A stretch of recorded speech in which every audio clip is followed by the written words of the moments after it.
اور بیرون ملک بیٹھ کر نام نہاد انسانی حقوق کی آڑ میں پاکستان میں دہشت گردی کا ایک اور نیٹ ورک بے نقاب ہو گیا ہے۔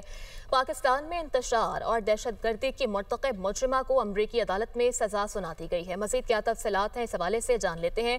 بیورو چیف اسلام آباد عدیل وڑائچ ہمارے ساتھ موجود ہیں۔ جی عدیل۔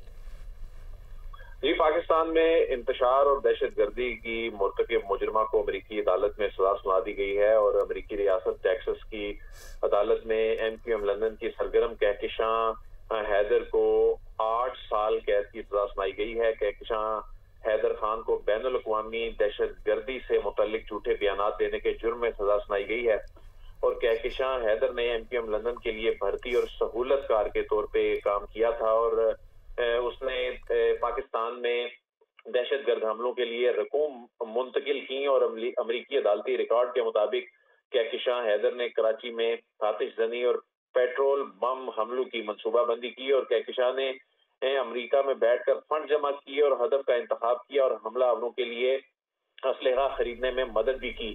اس نے بیرون ملک بیٹھ کر کراچی کو نشانہ بنانے اور دہشت گردی کی سازش میں کردار ادا کیا اور اس نے FBI سے اپنی شمولیت کے بارے میں جھوٹ بھی بولا۔